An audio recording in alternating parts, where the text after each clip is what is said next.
ออก3แล้วก็มาเริ่มนับ1ใหม่3ครั้ง7ครั้งแล้วก็เริ่ม1ใหม่นะเจ้าทวนไปเรื่อยๆแบบนี้มันจะทำให้จิตเป็นสมาธินะเจ้าพุทเข้าโทออกแล้วแต่เราจะเลือกเอาเมื่อจิตเป็นสมาธิในองค์ศีลที่เกิดขึ้นมันจะมีสิ่งมหัศจรรย์ที่เกิดขึ้นเป็นลำดับไปนะเจ้าถามว่าทนายปอรู้ได้อย่างไรทนายปอก็พยายามจะทวนนะเจ้าครูบาอาจารย์สมัยทนายปอได้เรียนมัธยมต้นนะเจ้าท่านก็พาไปนั่งสมาธินะเจ้าในลักษณะของสมาธิกรรมฐานหรือคณิกะสมาธิทั้งหลายทั้งมวลนะเจ้ากรณีที่ทำให้สมาธิเกิดในจิตได้อย่างในการทำงานและเราก็ปฏิบัติสมาธิไปโดยที่ควบคู่กับการทำงานได้โดยที่บ่จำเป็นต้องไปนั่งวิปัสสนาในวัดนะเจ้าแต่ว่าถ้ามีเวลาได้ถามว่าจำเป็น1ปีสักครั้งหนึ่งก็ยังดีนะเจ้า3วัน7วันนะเจ้าหรือมีเวลาก็ฟูลคอร์สเลยนะเจ้า15วัน25วัน3เดือน1เดือนอย่างก็แล้วแต่มีการทวนญาณเรียนเจิญเจ้าที่วัดร่ำเปิงตะโปธารามนะเจ้าถ้าบอกว่าวัดร่ำเปิงโอ้ยไม่อยากไปมันใกล้เกินไปนะเจ้าไปดังห้านก่อนใจก็เปื่อนหน้าก็ปี้หลังก็น่องไปก็อดมาได้จากันไปหมดเลยทำให้ฟุ้งโอ้ยกำหนดสติบัตันแล้วเจ้าไปที่ไหนดีโดยสเก็ตก็มีนะเจ้าตานังเลนังนะเจ้าบ้านก็ไปนู่นพระธาตุสีจอมตองนะเจ้าอำเภอจอมตองนะเจ้าหลวงปู่ทอง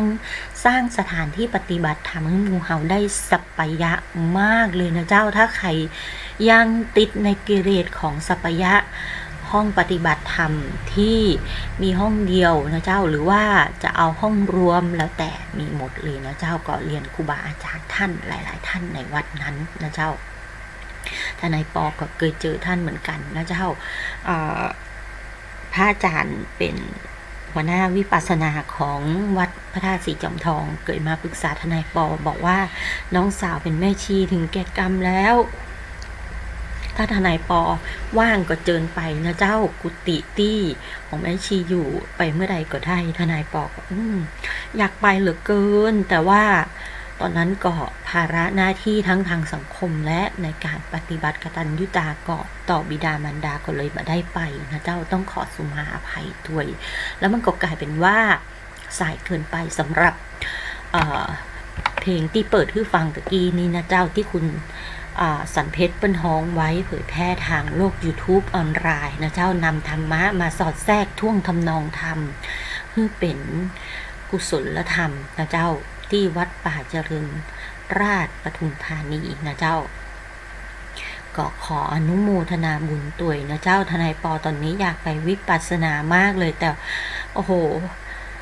หนักกว่าเดิมนะเจ้ารู้งี้ตอนนั้นสละเวลาไปก็ดีก็จะได้รู้ถึงเป็นห้องว่า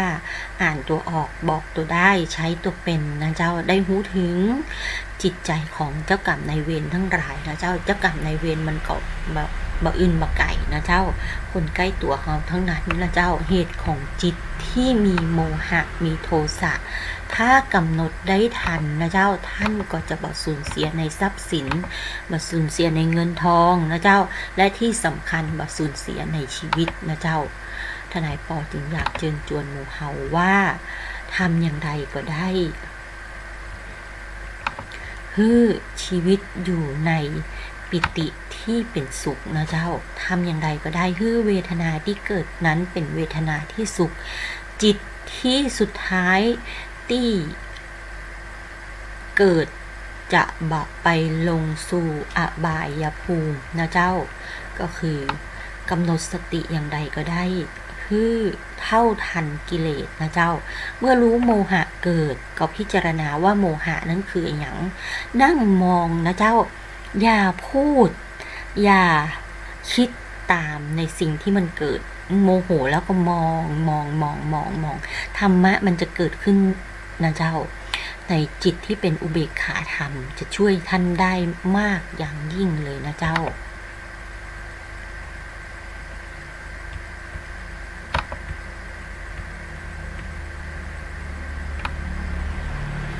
ค